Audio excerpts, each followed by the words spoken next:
সাধারণ মেয়ে রবীন্দ্রনাথের পুনশ্চ কাব্যগ্রন্থের একটি কবিতা।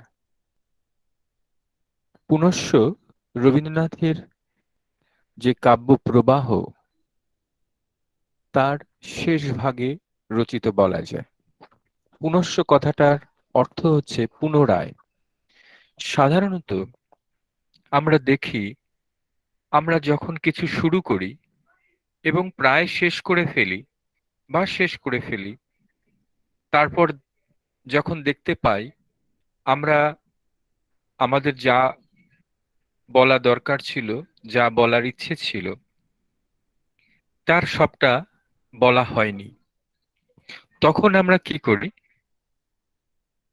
পুনশ্চ এই শব্দটা লিখে আমরা আরেকটু কথা বলে দিই। সাধারণত তোমরা দেখবে যখন চিঠি লেখা হয়, আমি হয়তো আমার কোনো চিঠি আমার বন্ধুকে, আমার প্রিয়জনকে বা কাউকে লিখছি, লিখতে লিখতে আমরা শেষ করলাম চিঠি, তারপরে দেখা গেল যে আমার যে আরো দু একটা কথা বলার প্রয়োজন ছিল, সেই কথাটা বলা হয়নি। তখন আমরা কি করি? তখন আমরা পুনশ্চ এই শব্দটা লিখে আবার নিচে দুটো লাইন লিখে দিই যে এটা এই। তো একই রকম রবীন্দ্রনাথের এই কাব্যের যে নামকরণ, তার ক্ষেত্রেও পুনশ্চ রবীন্দ্রনাথ এই মানসিকতা থেকে, এই ভাবনা চিন্তা থেকে করেছিলেন যে তিনি সারা জীবনের তার কাব্যে যত কিছু লিখেছেন তার মধ্যেও কিছু যেন একটা বাদ পড়ে গেছে। কি যেন একটা বাদ পড়ে গেছে, কি বাদ পড়ে গেছে সেটাই তিনি পুনশ্চ এই নাম দিয়ে পুনশ্চ কাব্যগ্রন্থের কবিতাগুলো তিনি লিখেছেন। আলোচ্য সাধারণ মেয়ে কবিতাটিও এই পুনশ্চ কাব্যগ্রন্থের কবিতা, এবং সেই অর্থে যার সম্পর্কে এতকাল তিনি কিছু লেখেননি, যার সম্পর্কে কি বললাম, এতকাল তিনি কিছু লেখেননি, সেই রকম একটা লেখার জায়গা থেকে আহ এই কবিতা। কবিতাটা শুরু করার আগে কবিতাটা সম্পর্কে একটু দু একটা কথা।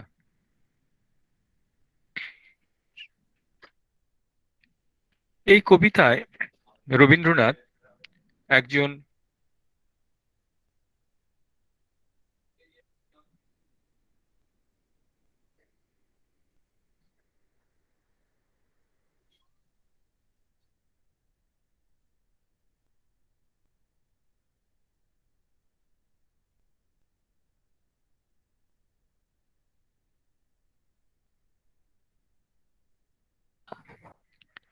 এই কবিতায় রবীন্দ্রনাথ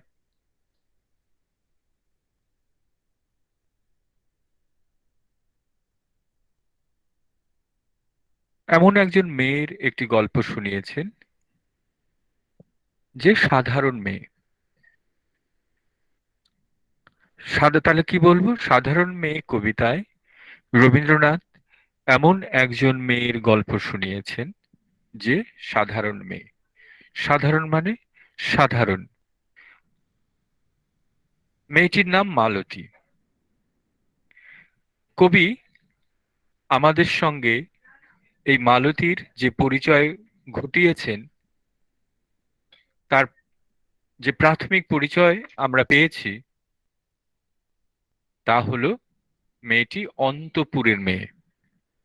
অন্তঃপুরের মেয়ে মানে যে ঘরের মধ্যে, বাড়ির মধ্যেই থাকে, বহির জগতের সঙ্গে তার খুব বেশি যোগাযোগ নেই। অত্যন্ত সাদাসিধে, সাধারণ, ঘরোয়া একটি মেয়ে, এবং তার নাম মালতী।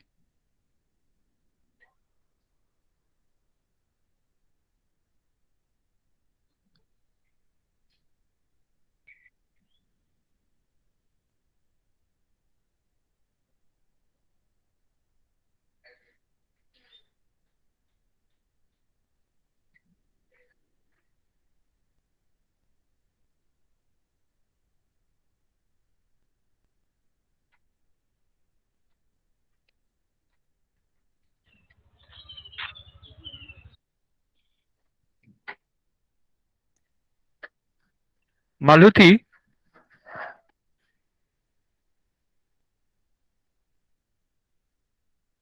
দেখো কবিতার শুরুতেই আছে, আমি অন্তপুরের মেয়ে, চিনবে না আমাকে। তোমার শেষ গল্পের বইটি পড়েছি শরৎবাবু, পার্শ্বফুলের মালা।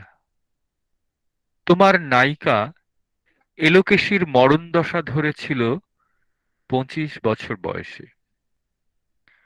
25 বছর বয়সের সঙ্গে ছিল তার রেষারেষি। দেখলেম তুমি মহদাশয় বটে, জিতিয়ে দিলে তাকে। কবিতাটা শুরু হচ্ছে শরৎচন্দ্রের একটি গল্পের অনুসরণ করে বা গল্পকে স্মরণ করে। কেননা সাধারণ মেয়ে গল্পের যে নায়িকা, সে শরৎবাবুর মানে শরৎচন্দ্র চট্টোপাধ্যায়ের একটি গল্প পড়েছে। সেই গল্পের নাম বাসি ফুলের মালা। সেই গল্পে দেখা গেছে সেই গল্পের নায়িকা এলোকেশী, তার মরণদশা হয়েছিল কখন? 25 বছর বয়সে। 25 বছর বয়সের সঙ্গে ছিল তার রেষারেষি। দেখলেম তুমি মহদাশয় বটে, জিতিয়ে দিলে তাকে। শরৎচন্দ্র যে তার নায়িকাকে জিতিয়ে দিয়েছিলেন তার গল্পে, সেই প্রসঙ্গ রবীন্দ্রনাথের সাধারণ মেয়ে উল্লেখ করেছে। তাহলে প্রথম অংশে আমরা দেখতে পাই যে কবি রবীন্দ্রনাথের সাধারণ মেয়ে শরৎবাবুর বাসি ফুলের মালা বলে একটি গল্পের কথা উল্লেখ করছেন, এবং সেই গল্পে যে নায়িকা এলোকেশী, তাকে যে শরৎচন্দ্র জিতিয়ে দিয়েছিলেন তার প্রসঙ্গ আনছেন। তারপরের অংশে আছে, এবার নিজের কথা বলি। বয়স আমার অল্প, একজনের মন ছুঁয়েছিল আমার এই কাঁচা বয়সের মায়া। তাই জেনে পুলক লাগতো আমার দেহে, ভুলে গিয়েছিলেম অত্যন্ত সাধারণ মেয়ে আমি। আমার মতো এমন আছে হাজার হাজার মেয়ে, অল্প বয়সের মন্ত্র তাদের যৌবনে। আমরা বুঝতে পারছি এই কবিতার যে প্রধান চরিত্র, যে মেয়েটি, সে শরৎবাবুর, শরৎচন্দ্র চট্টোপাধ্যায়ের এলোকেশীর কথা স্মরণ করে বলছেন, এবার আমার কথা বলি। আমার কথায় সে কি বলছে? বলছে, আমার একজনকে ভালো লেগেছিল, তাকে মনে করলে আমার মনে আনন্দ হতো, এবং আমি যে একজন সাধারণ মেয়ে তার কথা ভাবতে বসে আমি সে কথা ভুলে যেতাম, ভুলে গিয়েছিলাম। আমার মতো এরকম হাজার হাজার মেয়েই তো আছে, যারা কখনো না কখনো কোনো না কোনো ভাবে কাউকে না কাউকে ভালোবেসে ফেলে। এইটুকু। তারপরের অনুচ্ছেদে আমরা যাচ্ছি। এইখানে সাধারণ মেয়েটি বলছে, তোমাকে দোহাই দিই, একটি সাধারণ মেয়ের গল্প লেখো তুমি। এবার একটা আবেদন নিয়ে আসছে, কার কাছে? লেখকের কাছে। কোন লেখক? যিনি এলোকেশীর কথা লিখেছেন। কে লিখেছেন? শরৎচন্দ্র চট্টোপাধ্যায়। তো রবীন্দ্রনাথের নায়িকা, সে শরৎচন্দ্র চট্টোপাধ্যায়ের একটি গল্প পড়েছে, বাসি ফুলের মালা। সেই গল্পের নায়িকা এলোকেশী। সেই এলোকেশীকে গল্পকার শেষ পর্যন্ত জিতিয়ে দিয়েছিল। এই কথা মনে করে এই সাধারণ মেয়ের নায়িকা শরৎবাবুকে শোনাচ্ছেন, শরৎচন্দ্রকে শোনাচ্ছেন যে তুমি আমার জন্যে একটা গল্প লেখো। আমার জন্যে মানে তুমি একটা সাধারণ মেয়ের গল্প লেখো। কোন সাধারণ মেয়ে? সেটাই। তোমাকে দোহাই দিই একটু, তোমাকে দোহাই দিই একটি সাধারণ মেয়ের গল্প লেখো তুমি। বড় দুঃখ তার, তারও স্বভাবের গভীরে অসাধারণ যদি কিছু তলিয়ে থাকে কোথাও, কেমন করে প্রমাণ করবে সে? এমন একজন মেলে যারা তা ধরতে পারে। কাঁচা বয়সের জাদু লাগে ওদের চোখে, মন যায় না সত্যের খোঁজে, আমরা বিকিয়ে যাই মরীচিকার দামে। কথাটা কেন উঠলো তা বলি। মনে করো তার নাম নরেশ। তাহলে এবার গল্পটা শুরু করছে কে? সাধারণ মেয়ে। কার গল্প? একটা সাধারণ মেয়ের গল্প। কাকে শোনাচ্ছে? শরৎবাবুকে শোনাচ্ছে। কি শোনাচ্ছে? যে একটি সাধারণ মেয়ে, তার খুব দুঃখ, তার স্বভাবের গভীরে অসাধারণ যদি কিছু তুমি খুঁজে পাও, তাহলে একটু খুঁজে দাও, খুঁজে নাও, খুঁজে দেখাও।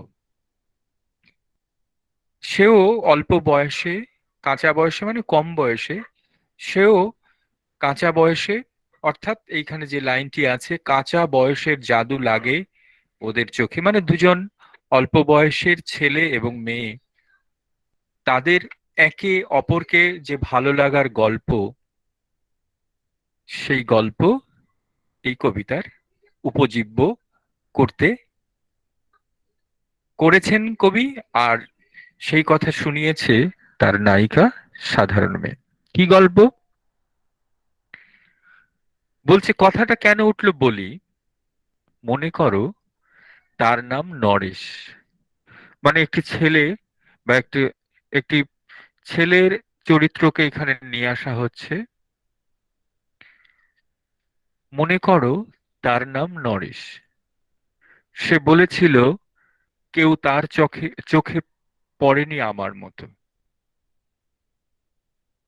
কার মতো? সাধারণ মেয়েটির মতো। এত বড় কথাটা বিশ্বাস করব যে সাহস হয় না, না করব যে এমন জোর কই। অর্থাৎ একটা দোলাচলতা, একটা দ্বিধা সাধারণ মেয়েটির মনে প্রথম জাগ্রত হয়। কার সম্পর্কে? নরেশ সম্পর্কে। নরেশকে, নরেশ সে যে বলেছিল, যে বলেছিল কেউ তার চোখে পড়েনি আমার মতো, মানে সাধারণ মেয়েটি তার কাছে ছিল একটি অসাধারণ মেয়ে। কিন্তু মেয়েটি নরেশের সেই কথা বিশ্বাসও করে উঠতে পারেনি, আবার বিশ্বাস যে করবে না সেই জোরও তার মনে ছিল না। আর এবার শুরু হলো গল্প। কি হলো? নরেশ একদিন সে গেল বিলেতে। একদিন সে গেল বিলেতে।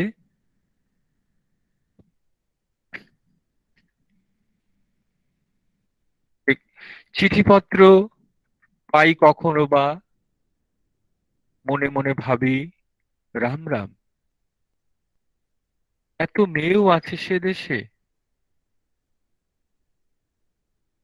এত তাদের ঠেলাঠেলি ভিড়, আর তারা কি সবাই অসামান্য? এত বুদ্ধি, এত উজ্জ্বলতা, আর তারা সবাই কি আবিষ্কার করেছে এক নরেশ সেনকে? স্বদেশে যার পরিচয় চাপা ছিল 10-এর মধ্যে।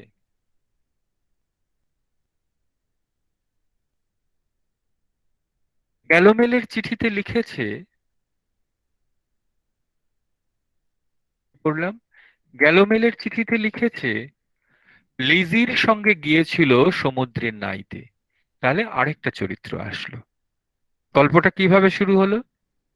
একটি ছেলে, নরেশ সেন, যার মনে হয়েছিল এই সাধারণ মেয়েটি ভালো, ভালো লেগেছিল। এবার সে তার গল্প শোনাচ্ছে।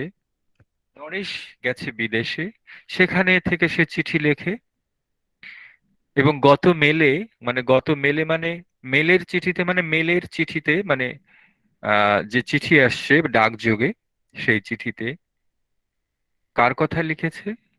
লিজির সঙ্গে গিয়েছিল সমুদ্রে নাইতে। একটি চরিত্র লিজি, লিজির সঙ্গে গিয়েছিল সমুদ্রে নাইতে।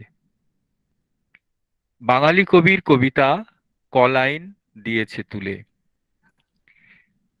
সেই যেখানে উর্বশী উঠছে সমুদ্র থেকে, তারপরে বালির পরে বসলো পাশাপাশি। দেখো, সামনে দুলছে নীল সমুদ্রের ঢেউ, আকাশে ছড়ানো নির্মল সূর্যালোক। লিজি তাকে খুব আস্তে আস্তে বললে, এই সেদিন তুমি এসেছো, দুদিন পরে যাবে চলে।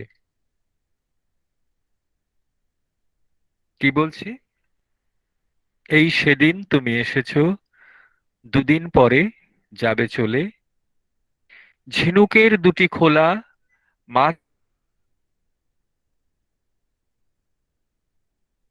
মাঝখানটুকু ভরা থাক একটি নেট অশ্রুবিন্দু দিয়ে, দুর্লভ মূল্য।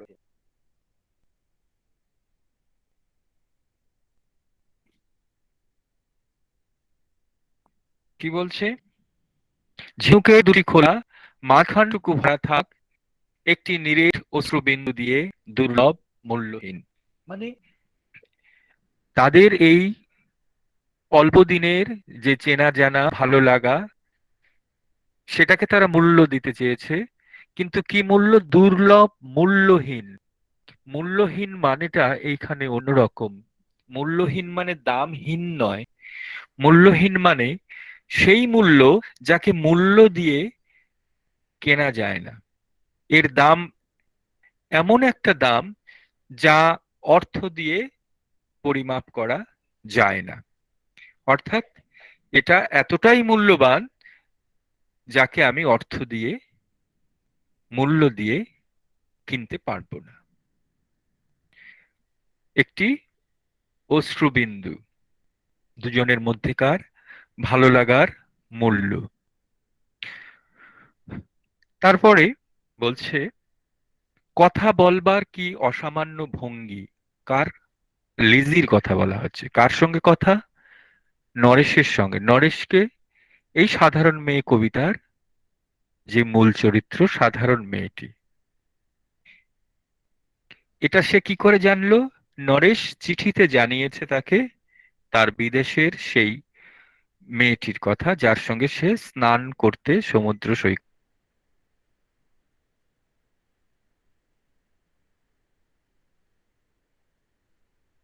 গিয়েছিল।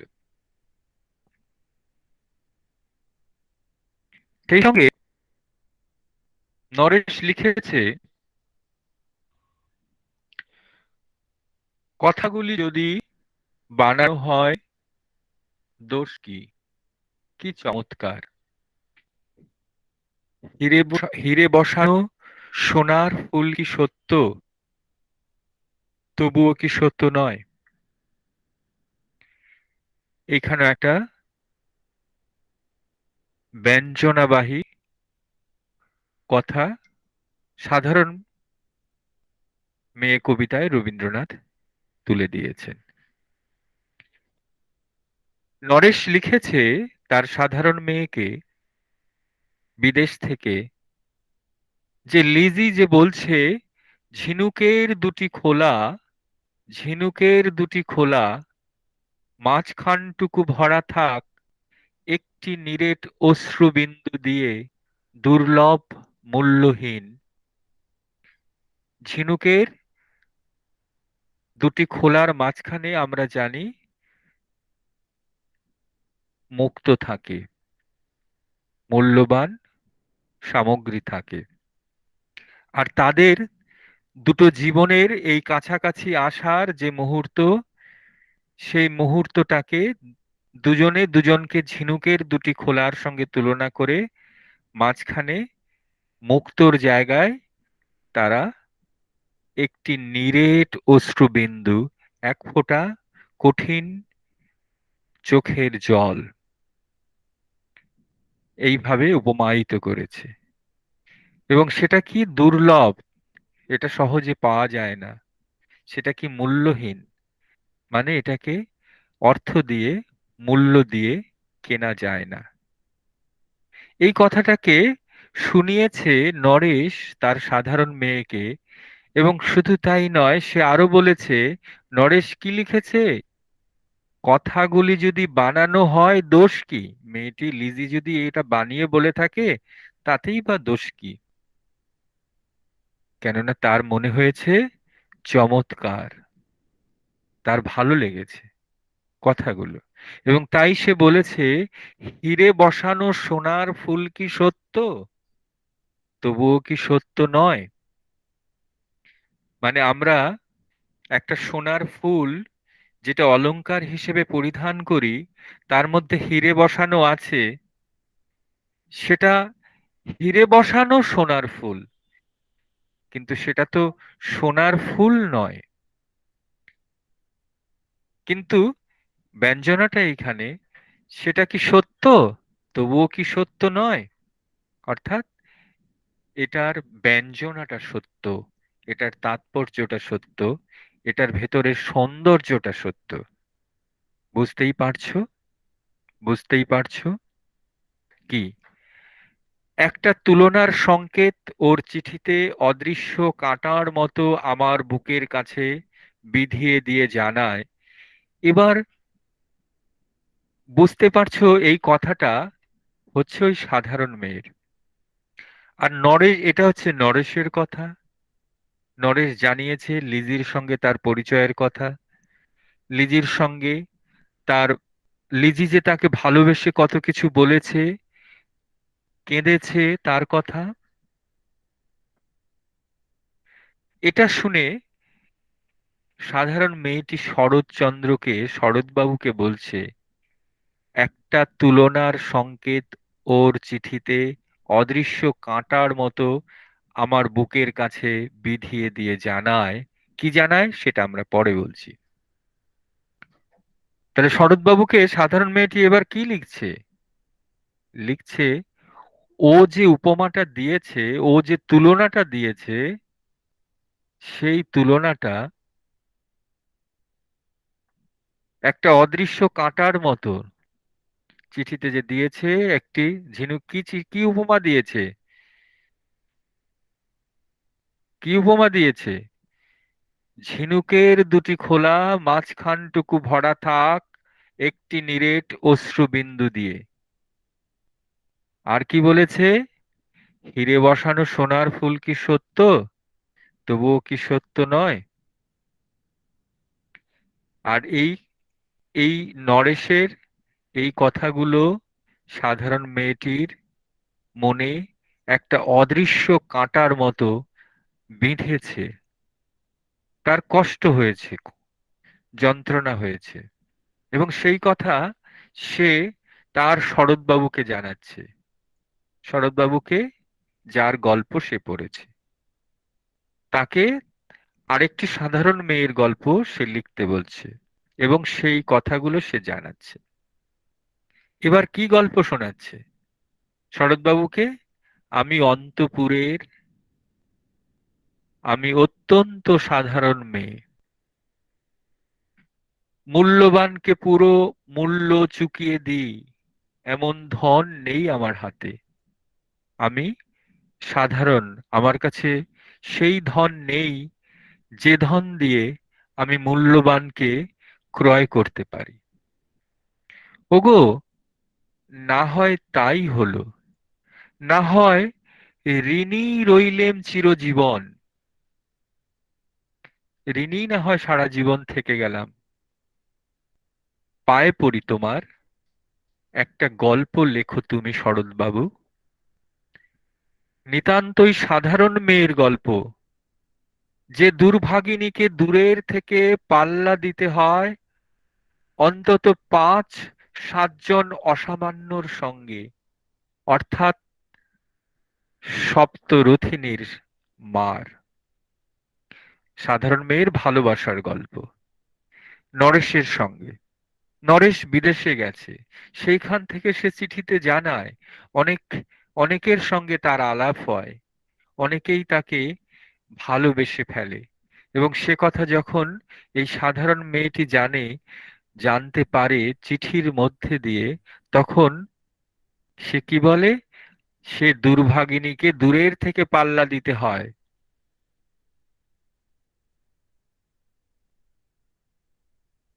বুঝে নিয়েছি আমার কপাল ভেঙেছে, হার হয়েছে আমার। এবার সে মনে মনে কল্পনা করে যে আমি বুঝে গেছি, আমার হার হয়ে গেছে, আমি হেরে গেছি, হার হয়েছে আমার। কিন্তু তবু কি বলছে? কিন্তু তুমি যার কথা লিখবে তাকে জিতিয়ে দিও আমার হয়ে। পড়তে পড়তে বুক যেন ওঠে ফুলে, ফুল চন্দন পড়ুক তোমার কলমের মুখে, তাকে নাম দিও মালতী। এবার সাধারণ মেয়ে তার নিজের গল্পটা তৈরি করে দিচ্ছে শরৎবাবুকে। শরৎবাবুকে সে কেন লিখছে? কেননা সে বুঝে গেছে যে সে হেরে গেছে জীবনের ভালোবাসার যুদ্ধে, সে হেরে গেছে অন্য আর ৫টা মূল্যবানের কাছে। সে হেরে গেছে। কি মূল্যবান? অসামান্য, মানে নরেশ যাকে সে ভালোবেসেছিল, সে তো বিদেশে। সেখান থেকে সে যখন খবর জানায় বিদেশিনীদের কথা, তখন সে বুঝতে পারে তার কপাল ভেঙেছে, মানে তার ভাগ্য খারাপ। নরেশের সঙ্গে তার যে ভালোবাসার সম্পর্ক, সেটা সেটাতে সে হেরে যাবে। হার হয়েছে আমার, হার হয়েছে আমার। তাই শরৎবাবুকে চিঠি লিখে সে বলতে চাইছে আমি হেরে যাই, কিন্তু তুমি একটা গল্প লিখে তাকে জিতিয়ে দিও। আমি বাস্তবে হারছি হারছি, কিন্তু তোমার গল্পের মধ্যে দিয়ে তাকে জিতিয়ে দিও। কেন লিখছে?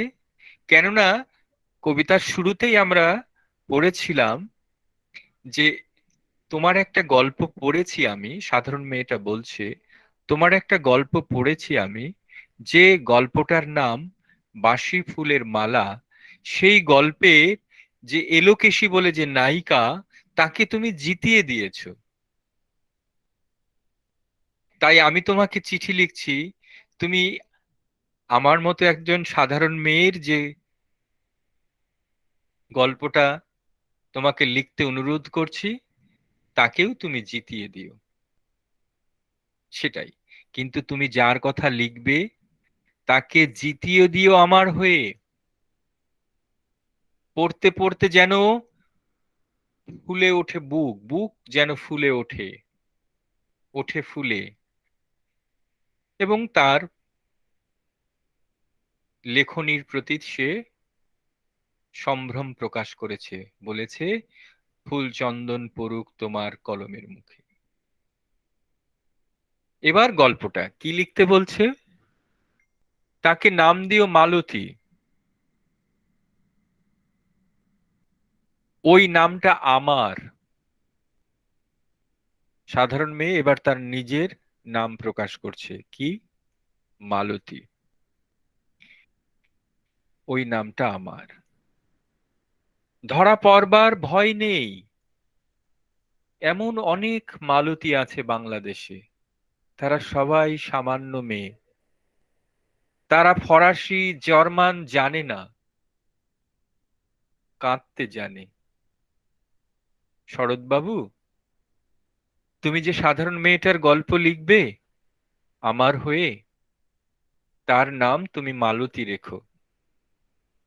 ধরা পড়ার ভয় নেই, কেননা আমার মতো মালতী নাম বাংলাদেশে হাজারো আছে, অনেক আছে। তারা সামান্য সাধারণ মেয়ে, তারা ফরাসি জার্মানি জানে না, তারা অসামান্য নয়, তারা শুধু কাঁদতে জানে, ভালোবেসে কাঁদতে জানে। তারপরেই বলছে কি করে জিতিয়ে দেবে। এবার সেই সাধারণ মেয়েটিকে কি করে জিতিয়ে দেবে তার কথাও লিখছে শরৎবাবুকে। কি লিখছে? উচ্চ তোমার মন, তোমার লেখনী মহীয়সী, শ্রেষ্ঠ। তুমি হয়তো ওকে নিয়ে যাবে ত্যাগের পথে, দুঃখের চরমে, শকুন্তলার মতন। শকুন্তলা যেমন দুঃখ ভোগ করেছিল সারা জীবন, সেই মতো হয়তো নিয়ে যাবে। দয়া করো আমাকে। এবার সে বলছে শরৎবাবুকে, সে বলে দিচ্ছে যে তুমি মহান, তোমার লেখনী অসামান্য, অসাধারণ, মহীয়সী, কিন্তু তোমাকে বলি, তুমি ত্যাগের পথে তাকে নিয়ে যেও না, শকুন্তলার মতন দুঃখিনী তাকে করো না। দয়া করো আমাকে, নেমে এসো আমার সমতলে। বিছানায় শুয়ে শুয়ে রাত্রির অন্ধকারে দেবতার কাছে যে অসম্ভব বর মাগির। এবার মালতী তার নিজের গল্প শোনাচ্ছে। অন্ধকারে শুয়ে শুয়ে ঈশ্বরের কাছে, দেবতার কাছে সে কি প্রার্থনা করছে, কি বলছে। বলছে বিছানায় শুয়ে শুয়ে রাত্রির অন্ধকারে দেবতার কাছে যে অসম্ভব বর মাগি। অসম্ভব মানে দেবতার কাছে আমি এমন একটা বর চাইছি, এমন একটা পুরস্কার চাইছি যেটা অসম্ভব। দেবতার কাছে যে অসম্ভব বর মাগি, সে বর আমি পাবো না। কিন্তু তারপরেই বলছে কিন্তু পায় যেন তা তোমার নায়িকা। কি বলছে মালতী, কি বলছে? আমি জানি, আমি জানি,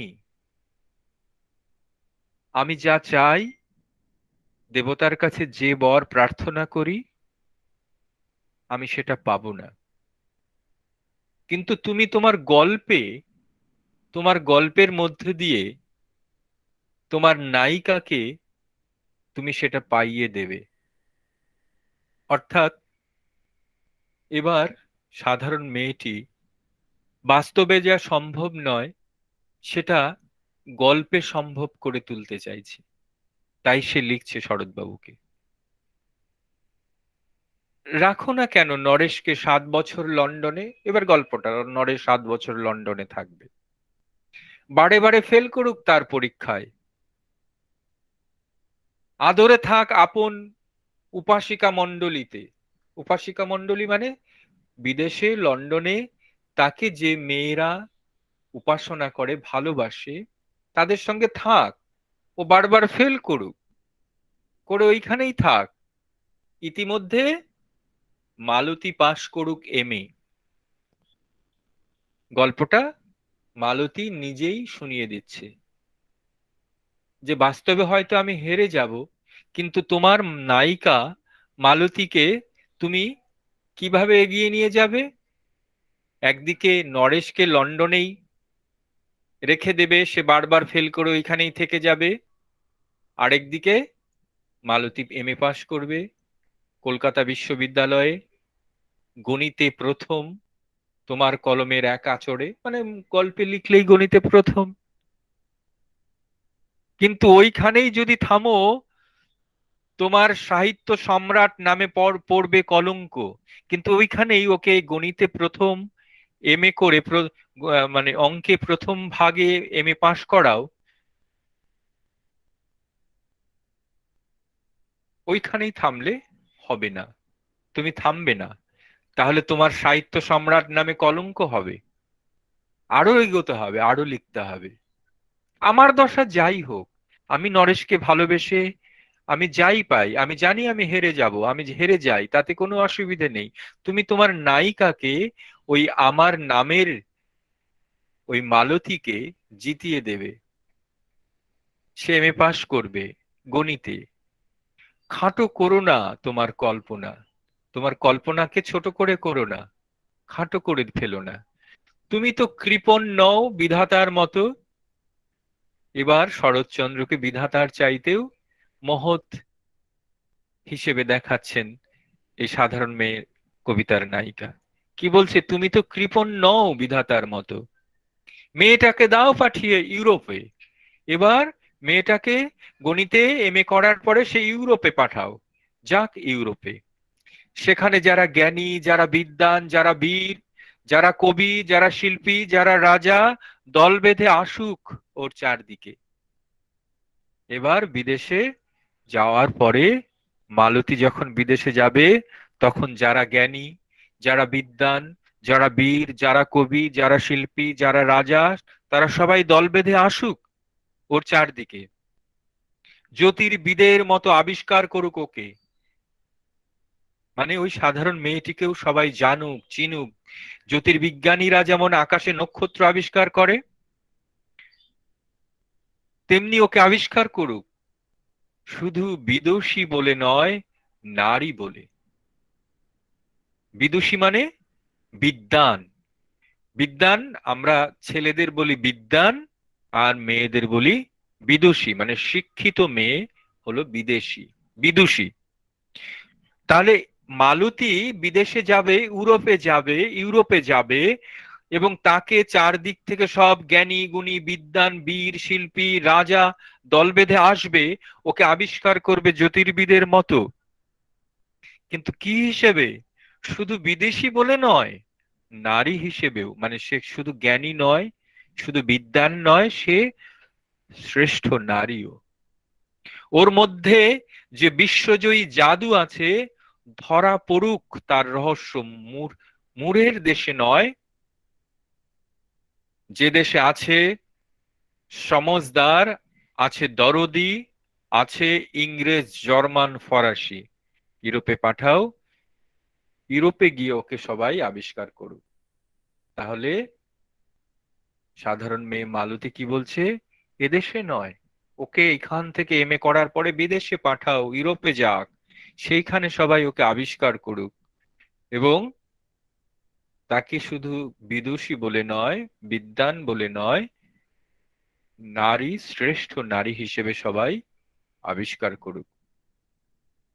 এই মালতীকে সম্মানিত করবার জন্য সভা ডাকা হোক, মালতীর সম্মানের জন্য সভা ডাকা হোক। বড় বড় নামজাদার সভা, বড় বড় লোক আসবে, জ্ঞানী গুণী বিজ্ঞানী শিল্পী সবাই আসবে সেই সভায়, যেখানে মালতীকে সম্মান জানানো হবে। মনে করা যাক সেখানে বর্ষণ হচ্ছে মুষলধারে চাটুবাক্য। মানে সবাই মিলে মালতীর প্রশংসা করছে, বৃষ্টির ধারার মতন তার প্রশংসা হচ্ছে। মাঝখান দিয়ে সে চলেছে অবহেলায়, তারই মাঝখান দিয়ে সবাই যখন ওকে প্রশংসায় পঞ্চমুখ, তার মাঝখান দিয়ে মালতী হেঁটে যাচ্ছে, ঢেউয়ের উপর দিয়ে যেন পালের নৌকো। ঢেউয়ের উপর দিয়ে পালের নৌকো, পালতোলা নৌকো যেমন তরতর করে চলে যায়, তেমনি মালতী সেই সমস্ত জ্ঞানী গুণী বিদ্বান রাজা শিল্পী সবার প্রশংসার মাঝখান দিয়ে সে এগিয়ে যাবে। ওর চোখ দেখে ওরা করছে কানাকানি। কি দেখে? চোখ দেখে। সবাই বলছে ভারতবর্ষের সজল মেঘ আর উজ্জ্বল রৌদ্র। তাহলে মালতী এবার ভারতবর্ষের সজল মেঘ আর উজ্জ্বল রৌদ্র। সজল মেঘ আর উজ্জ্বল রৌদ্র, সতেজ, মিলেছে ওর মোহিনী দৃষ্টিতে, ওর চোখের প্রশংসা করছে। এখানে তারপরে ব্র্যাকেটে, এইখানে জনান্তিকে বলে রাখি, সৃষ্টিকর্তার প্রসাদ সত্যই আছে আমার চোখে, বলতে হলো নিজের মুখেই। এখনো কোনো ইউরোপীয় রসজ্ঞের সাক্ষাৎ ঘটেনি কপালে, এটা হচ্ছে ব্র্যাকেটে বলা হচ্ছে। সাধারণ মেয়ে বলছে শরৎবাবুকে যে তুমি ওকে পাঠাও, জ্ঞানী গুণীরা ওর প্রশংসা করুক, তারই মধ্যে ও উজ্জ্বল দৃষ্টিতে এগিয়ে চলুক। আর সঙ্গে ব্র্যাকেটে বলে রাখছে তুমি বানিয়ে বলবে ঠিকই, কিন্তু তবু তুমি জেনে জেনে রাখো আমি যে সাধারণ মেয়ে, আমার মধ্যে এই গুণটা আছে। এইখানে জনান্তিকে বলে রাখি, সৃষ্টিকর্তার প্রসাদ সত্যই আছে আমার চোখে, যে সৃষ্টিকর্তা আমার চোখে সেই প্রসাদ, সেই সত্য রেখেছেন। বলতে হলো নিজের মুখেই, আমি নিজেই বললাম এখনো কোনো ইউরোপীয় রসজ্ঞের সাক্ষাৎ ঘটেনি কপালে। যদি আমার কপালে কোনো ইউরোপীয়ের সাক্ষাৎ ঘটেনি, তবু বলে রাখি আমার চোখও সেই প্রসাদ গুণ, সেই সৌন্দর্য গুণে সমৃদ্ধ, এটা তোমাকে জানিয়ে রাখছি। নরেশ এসে দাঁড়াক সেই কোণে, আর তার সেই অসামান্য মেয়ের দল। এবার যখন ইউরোপে মালতীর প্রশংসা হচ্ছে, সবাই যখন তাকে দেখছে, তার সৌন্দর্যে, তার সৌন্দর্যের প্রশংসায়, বাক্যে, কথায়, শব্দে ভরে উঠছে চারদিক, তারই মাঝখানে সেই নরেশ যে বিদেশে গিয়েছিল, সেই নরেশও এসে দাঁড়াক এক কোণে। শুধু নরেশ নয়, যে মেয়েদের কথা সে লিখেছে, তাকে ভালোবাসে, তারাও আসুক। আর তারপরে, তারপরে আমার নোটে গাছটি মুড়লো, স্বপ্ন আমার ফুরলো, হায় রে সামান্য মেয়ে, হায় রে বিধাতার শক্তির অপব্যয়। শক্তির অপব্যয় বলছে যে সাধারণ মেয়ে হয়ে জন্মেছি, বিধাতাও একজন সাধারণ মেয়ে সৃষ্টি করেছেন। এইখানে বিধাতাকে তিনি বলছেন এটা তোমার অপব্যয়, তুমি সাধারণ করে সৃষ্টি করেছো কেন? দরকার তো ছিল না, এটা তুমি অপচয় করেছো, তোমার প্রয়োজন ছিল না আমার মতো সাধারণ মেয়ে সৃষ্টি করার, এটা তোমার অপব্যয়। অর্থাৎ একটা সাধারণ মেয়ে, তার মনেও যে একটা স্বপ্ন আছে, তার মনও যে একটা সৌন্দর্য, একটা ভালোবাসা, একটা অহংকার বহন করে, যেটা সে প্রকাশ করতে পারে না, যেটা প্রকাশিত হয় না, যেটা চাপা পড়ে থাকে, যেটা লোক চক্ষের অগোচরে থাকে, সেই কথাটা শুনিয়েছেন। কিভাবে শুনিয়েছেন? শরৎবাবুর সূত্র ধরে। সেই সাধারণ মেয়ে বলছে বাস্তবে তো আমি এভাবেই থাকবো, তুমি একটা গল্প লিখো, যে গল্পে তাকে জিতিয়ে দিও।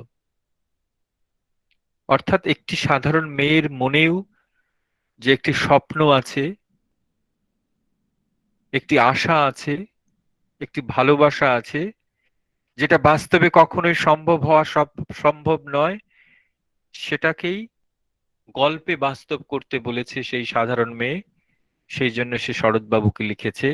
আর এই গল্প, কবিতা এবং এই চরিত্রের মধ্য দিয়ে রবীন্দ্রনাথ সেই সাধারণ মেয়েটির কথা বলেছেন, যে সাধারণ মেয়ের কথা তার এতকাল বলা হয়নি। সেই কারণেই কিন্তু সাধারণ মেয়ে কবিতা পুনশ্চ কাব্যের অন্তর্গত। পুনশ্চ কাব্যের অন্তর্গত। তারপরে শেষ যে দুটো লাইন, তিনটি লাইন, তা থেকে আমরা বুঝতে পারি আমার স্বপ্ন ফুরলো, হায় রে সামান্য মেয়ে, হায় রে বিধাতার শক্তির অপব্যয়। মানে এটা আমার স্বপ্ন, এটা বাস্তব নয়, বাস্তব হওয়া সম্ভব নয়। আর ঠিক আছে, এটাকে আমি পরের প্যারায় নিয়ে যাচ্ছি। পুরোটাকে একসঙ্গে দেখলে কি দেখা যায়। আর তারপরে, তারপরে আমার নটে গাছটি মুড়লো, স্বপ্ন আমার ফুরলো। আমরা ছোটবেলায় যে ঠাকুরমার ঝুলি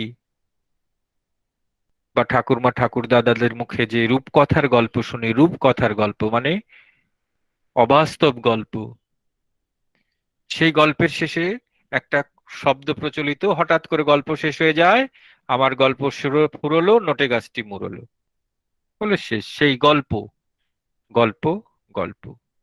এখানে এসেই সাধারণ মেয়ে একটা অসাধারণ মেয়ের কথা হয়ে যায়। একটি সাধারণ মেয়ে বলে একটি সাধারণ ঘরে যে বড় হয়, তারও মনের মধ্যে যে একটা স্বপ্ন থাকে, সেও যে একটা সৌন্দর্য পোষণ করে, তারই গল্প রবীন্দ্রনাথ আলোচ্য এই কবিতায় শুনিয়েছেন।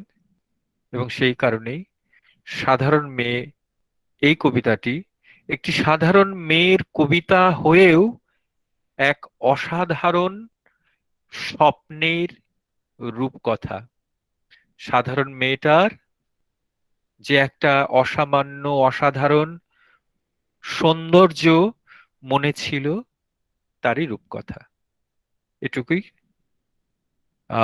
খুব সংক্ষেপে কবিতাটা ধরে বললাম। আহ মনে হয় যে তোমাদের বুঝতে খুব একটা অসুবিধা হওয়ার কথা না। কটা চরিত্র আছে? প্রথমত, শরৎচন্দ্রের একটা গল্পের উল্লেখ আছে, সেই গল্পটার নাম বাসি ফুলের মালা। সেই গল্পের একটা নায়িকার প্রসঙ্গ আছে, সেই নায়িকার নাম এলোকেশী। সেই এলোকেশীকে জিতিয়ে দেওয়া হয়েছে গল্পে। তাই সাধারণ মেয়েটি শরৎবাবুকে বলছে, তুমি আরেকটি গল্প লেখো, তার নায়িকা আমার নামে হোক, আমার নাম মালতী।